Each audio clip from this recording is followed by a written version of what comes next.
Alors, justement, on entre maintenant dans le vif du sujet, à une intervention rapportée sur... Merci.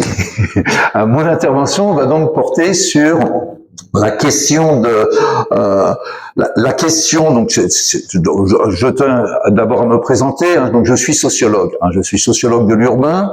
Donc, je me propose d'offrir un regard sociologique sur les enjeux de l'urbanisme. Montrer que l'urbanisme, en plus d'être un champ disciplinaire en construction, je vais essayer d'évoquer cette question-là et montrer comment ce champ disciplinaire s'autonomise et le rôle, la place qu'il a à jouer dans la construction de la société, qu'il est justement un enjeu de société. L'urbanisme, champ disciplinaire, enjeu de société, et à partir de là, donc questionner sur l'espace voulu et l'espace vécu, qui renvoie à la question de la réception sociale de l'urbanisme par les usagers, par les populations, par les habitants et les usagers de l'espace urbain, en insistant, après avoir fait un rapide rappel à un état des lieux, où en est-on dans le fait où en est le fait urbain algérien, en insistant sur deux questions qui me semblent essentielles aujourd'hui, qui correspondent donc à l'intitulé de ma communication, qui correspondent aux nouveaux défis auxquels doit répondre la ville et par conséquent l'urbanisme en Algérie, les enjeux environnementaux qui sont devenus centraux, on essaiera de les expliquer, et la dimension sensible de la ville qui a été évoquée par la communication qui a été lue juste précédemment, c'est-à-dire qu'il doit faire de la ville un espace vivant, un espace de vie, donc ce qu'on appelle la ville sensible et non pas un espace figé. Alors sans plus attendre, donc j'essaierai de tenir très rapidement en passant, et vous voudrez bien m'excuser le fait que je vais être un peu superficiel sur certains aspects. Quand on a 20 minutes, on est obligé donc de passer très très brièvement, mais je pense qu'il y a une publication qui sera programmée et j'ai une communication plus détaillée qui a déjà été remise et qui pourra être consultée. Donc on essaiera de présenter le contexte et la nouvelle phase, et surtout la nouvelle phase, le nouveau contexte, c'est ce que j'appelle la nouvelle phase de l'histoire de la ville algérienne, cette nouvelle étape de cette transition urbaine, et donc dans ce cadre-là, comment se pose l'urbanisme comme enjeu de société? Qu'est-ce que la réception sociale de l'urbanisme? Les limites de l'urbanisme fonctionnaliste, cet urbanisme du haut, cet urbanisme voulu, dont on essaiera de montrer les limites, et donc les deux dimensions essentielles qui me paraissent, que je vais présenter ensuite, celles donc justement de les enjeux de la ville durable et les enjeux de la ville sensible.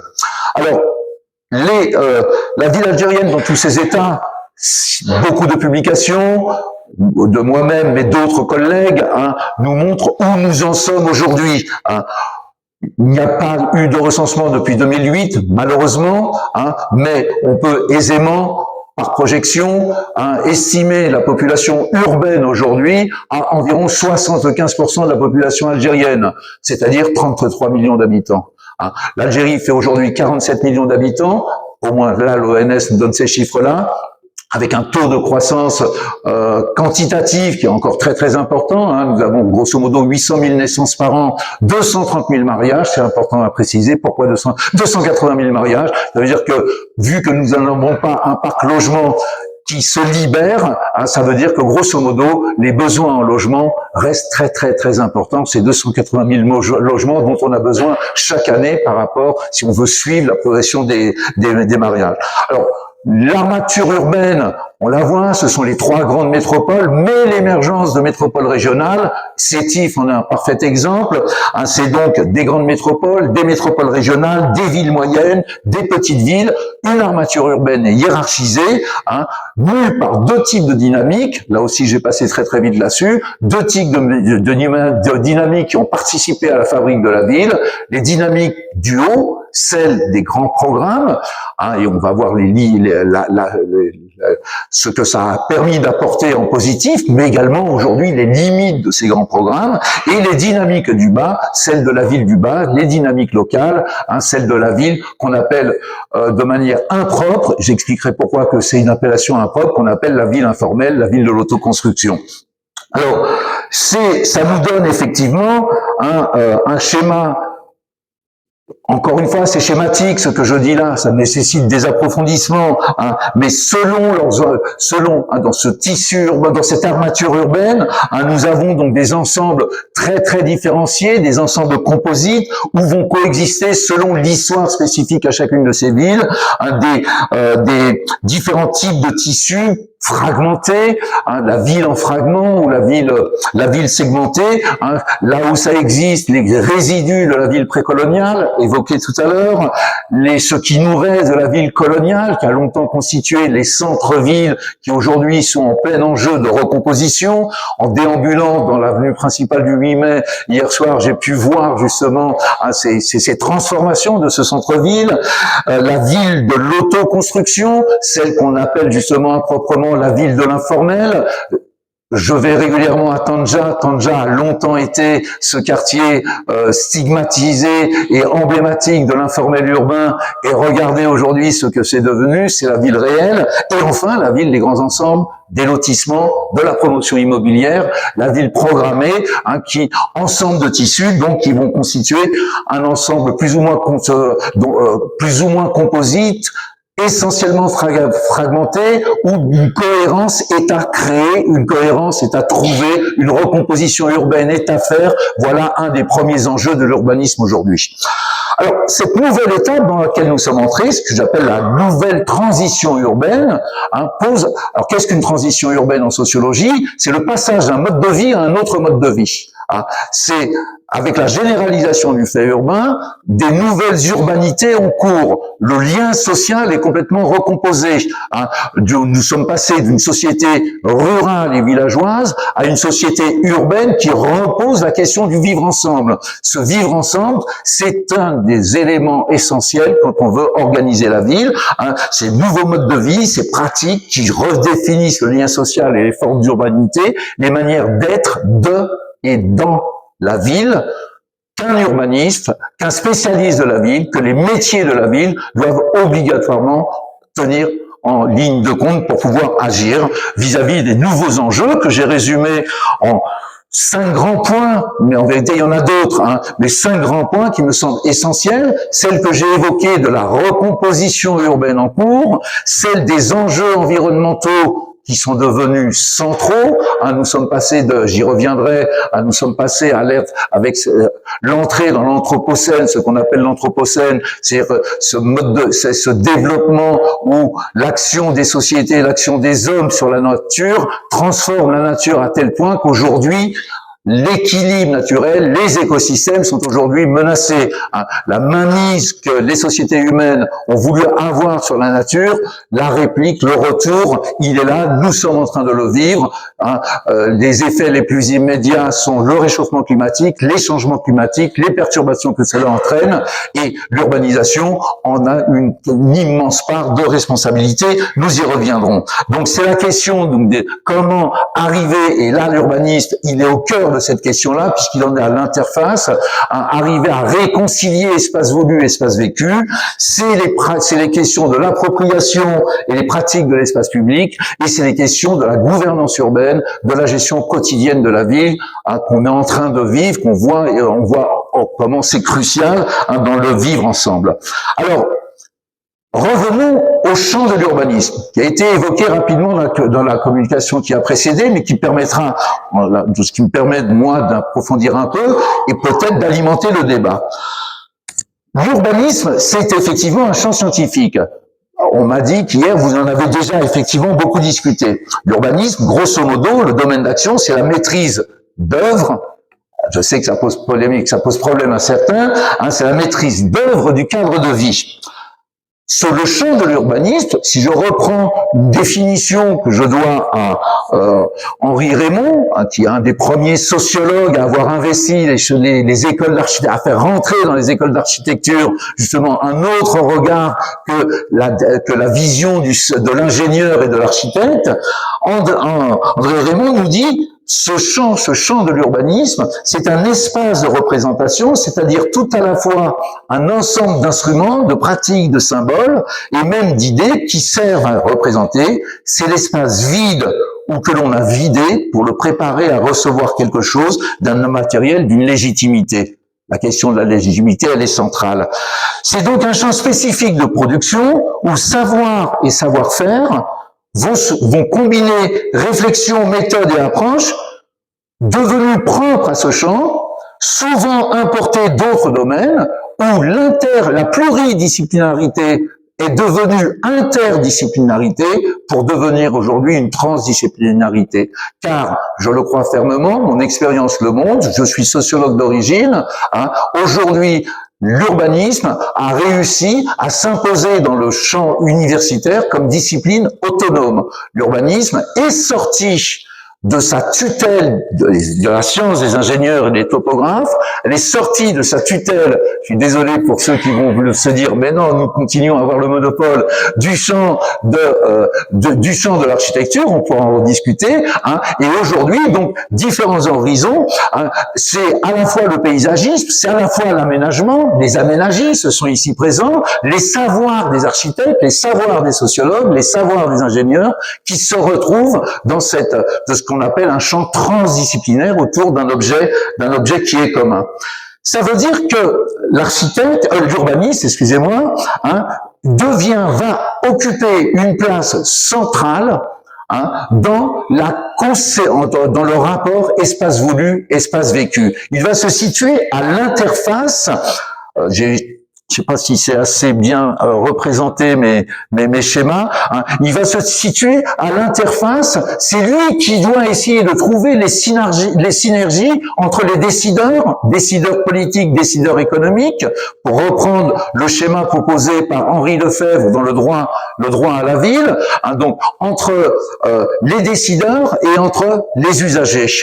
Le sachant, le savant, l'expert, celui qui est au milieu, doit arriver à concilier la demande publique, la demande des usagers. L'enjeu n'est pas simple, car le décideur a son idée, laissera-t-il suffisamment d'autonomie à l'expert? Comment va-t-il utiliser l'expert? L'expert arrivera-t-il à accepter de ne pas être l'homme unidimensionnel tel que le pensait Le Corbusier pour arriver à discuter et réellement comprendre les besoins des populations et arriver à concilier ce modèle. Alors, vous voyez, le tableau que j'ai proposé ici, vous le retrouverez par écrit, il synthétise, si vous voulez, toutes les synergies, tensions qui peuvent exister dans ce difficile exercice dans lequel se trouve confronté l'urbaniste. Je vous parle en tant que sociologue. Le sociologue, classiquement, on dit, c'est un spectateur engagé. L'analyse du sociologue, vous la prenez ou vous la jetez. Elle vous est utile ou elle ne vous est pas utile. Le sociologue joue son rôle d'analyste. L'urbaniste, lui, effectivement, on peut jeter ses analyses. Mais le produit, dans le cadre de la maîtrise d'œuvre qu'il fera, son plan d'organisation, de réorganisation se traduira dans l'espace, s'impactera. L'urbaniste n'est pas un spectateur engagé, il est un acteur engagé de la ville.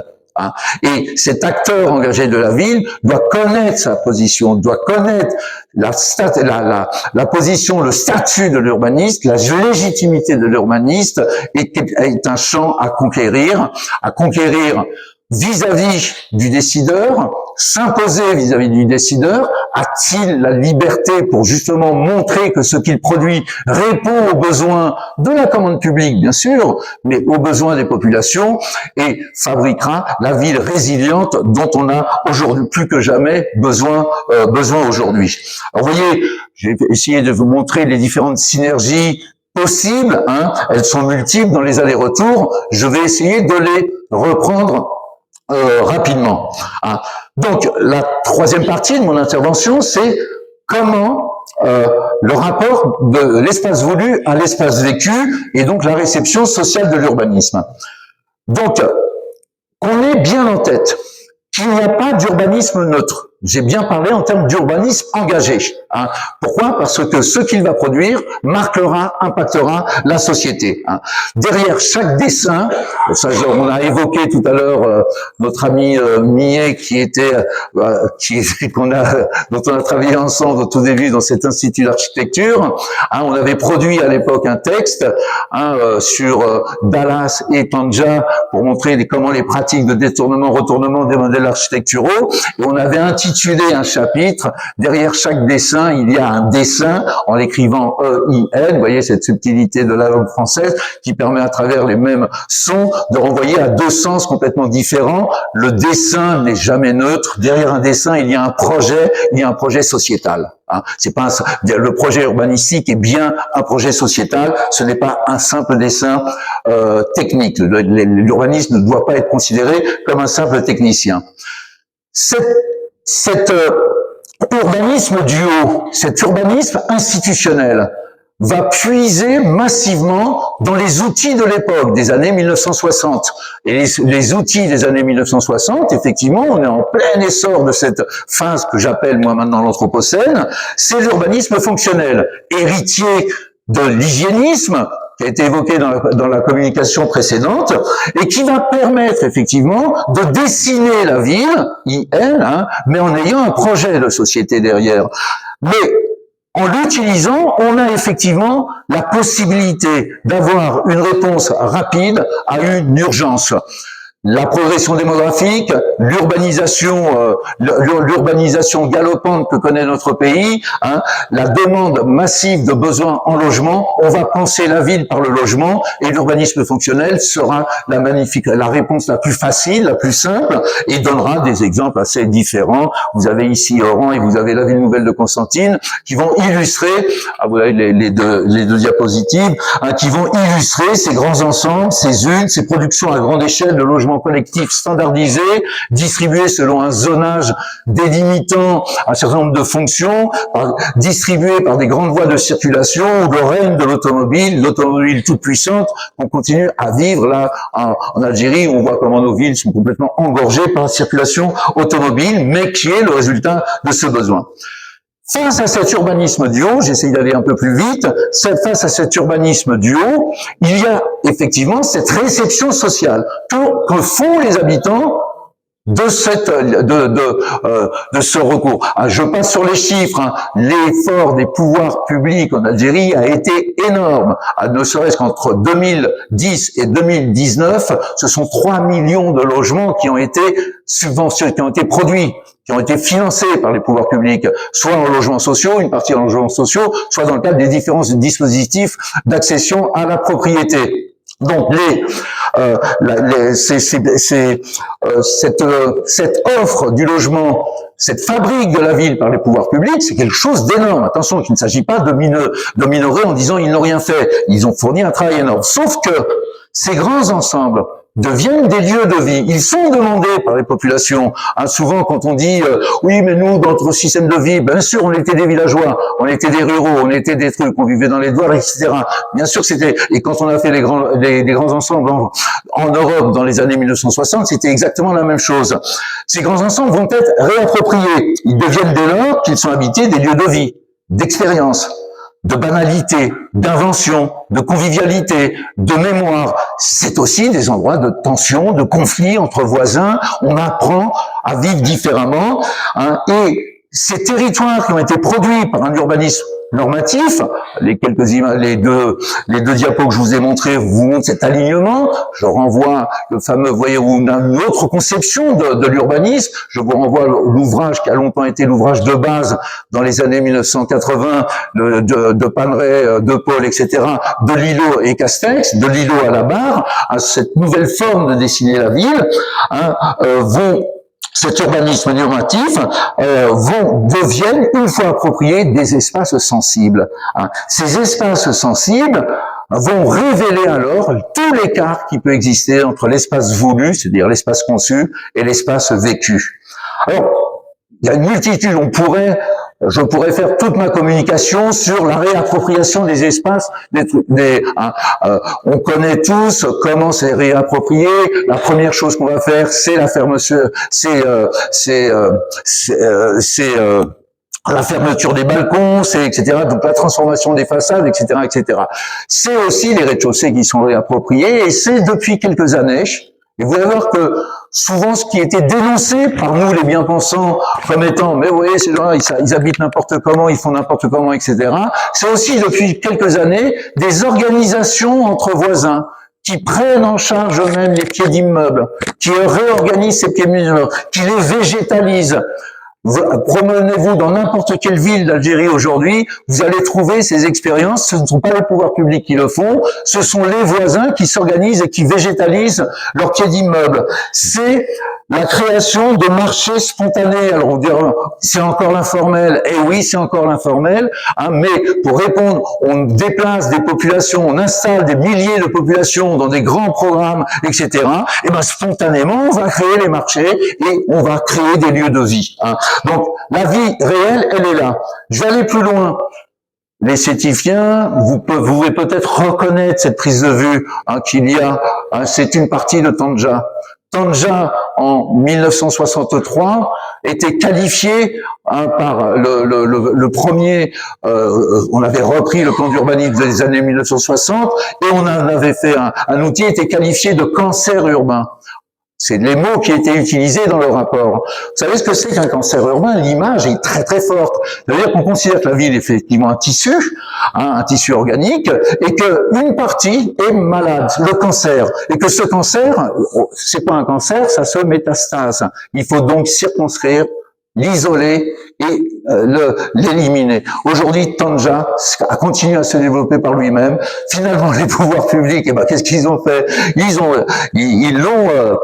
ont accompagné le développement de Tandja. Tandja est devenue la vraie ville. Hein. Tandja a tous les équipements. Tandja accueille, donc ce sont des immeubles, accueille les professions libérales, etc. Tandja même, ses centres commerciaux, ses restaurants, ses cafétériens, c'est devenu le lieu de vie. Hein. Vous voyez comment la ville réelle va prendre possession. Alors, cette réception sociale de l'urbanisme, il faut la savoir. Hein. Ça peut être beaucoup plus, là j'ai pris le bon exemple, mais ça peut être des exemples beaucoup plus négatifs, on les connaît, hein, sur cette anarchie, ce désordre urbain que cela peut occasionner. Mais donc l'urbaniste doit le savoir. Hein. Le produit, la réception sociale donne lieu à des réappropriations. C'est pour ça que l'impératif aujourd'hui, c'est arriver à développer ce que j'appellerais, ça sera ma conclusion, hein, un urbanisme inclusif. Cet urbanisme, la ville inclusive, doit reposer d'abord sur le fait qu'on doit passer de l'urbanisme fonctionnel qui a longtemps régi nos modes de pensée, hein, à un urbanisme du développement durable. Développement durable, c'est un gros mot. Tout le monde le sait, tout le monde en parle, mais on ne fait rien pour agir. Hein, j'étais, il y a 1 an et demi, convié à une réunion du conseil scientifique de l'agence thématique des sciences sociales en Algérie pour discuter des thèmes de recherche prioritaires. Il y avait 8 thèmes. Dans les 8 thèmes, il n'y avait pas le développement durable. Il n'y avait pas, difficilement, après mon intervention, un peu pour me faire plaisir, parce que j'étais scandalisé, on a introduit, oui, on a mis ville et territoire durable, mais sans que ce soit vraiment développé, etc. On le fait parce qu'il faut le faire. Non. Aujourd'hui, la question du développement durable, elle est centrale. C'est la principale vulnérabilité auquel sont confrontées nos sociétés. L'Algérie est en première ligne de front vis-à-vis de ce réchauffement climatique. Il nous faut penser la ville durable et agir, transformer l'existant et concevoir le développement de les villes en fonction de ces impératifs. Alors, les éléments, on les connaît. Ils sont écrits ici. Artificialisation extrême des sols, imperméabilisation, les îlots de chaleur, l'urbanisation par le béton. Je vous renvoie à l'ouvrage, par exemple, de Rachid Sidi Boumediene, la ville uniquement par le béton qui accrue les pollutions, et donc qui empêche la régulation écologique à l'échelle même du bâti. Vous savez, nous disposons en Algérie aujourd'hui, grâce à ces grands programmes étatiques, mais également de l'autoconstruction, à un parc de logements de plusieurs millions de trucs. Combien le pourcentage? Il faudrait faire des expertises de ces logements qui sont de véritables passoires thermiques. Passoires thermiques, ça signifie quoi? Ça veut dire que l'été, nous mettons à fond nos climatiseurs et l'hiver, nous nous chauffons à fond. C'est-à-dire que la consommation énergétique, l'impact carbone, les répercussions que ça a sur nos conditions de vie, sur notre bien-être, sur notre santé, si on essaye de voir le parallèle, les nouvelles maladies qui apparaissent avec ce développement, c'est énorme. Voilà l'enjeu aujourd'hui. Ça, il s'agit La première, il ne s'agit plus de dire, oui, je mets dans mon programme la ville résiliente et durable. Il s'agit réellement de fabriquer la ville résiliente et durable en faisant de véritables programmes allant dans ce sens-là. L'autre, donc je passe là-dessus puisque vous la connaissez, il me reste 3 minutes. 3 minutes, la dernière dimension qui est peu développée, qui me semble être essentielle. On ne peut pas penser la ville si on la pense comme quelque chose de figé. Ça a été dit dans la communication tout à l'heure. Mais ne pas la penser comme le fait l'urbanisme fonctionnaliste. La ville, le cadre de vie n'est pas un simple décor figé. La ville, c'est un espace sensible.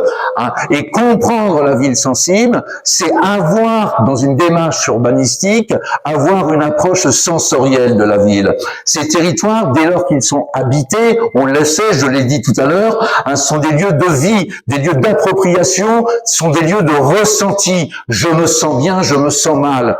Et comment je vis, c'est tout être humain, nous ne sommes pas des robots, nous ne sommes pas de simples tubes digestifs.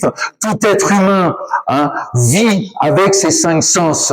Quand je marche dans la rue, il n'y a pas seulement ma vue, il n'y a pas seulement mon ouïe. Mes 5 sens sont toujours en alerte et c'est pour ça que je me sentirais bien, que je me sentirais pas bien. Ce sont ces 5 sens qui provoquent du sensoriel, qui se transforment en cognitif et qui génèrent de l'affect, qui vont définir mon sentiment d'être dans la ville. Si l'urbaniste ne prend pas ça en compte quand il fait ses diagnostics, il ne comprendra pas la ville. Si l'urbaniste, dans son dessin IN, n'arrive pas à comprendre que la ville est un corps vivant, il n'y arrivera pas. Et pour le comprendre, c'est ma conclusion, et volontairement, je vous dis, la ville inclusive, c'est le nouvel urbanisme.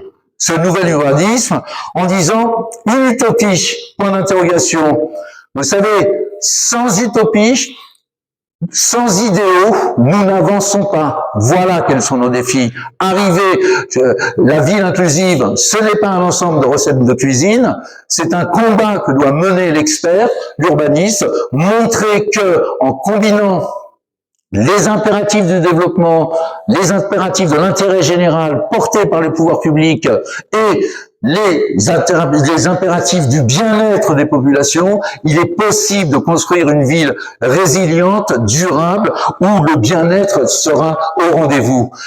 On parle souvent, ça sera mon dernier mot, parce qu'il y a quelque chose qui me semble essentiel. Vous savez, en France, longtemps, la mode, c'était de dire la mixité sociale.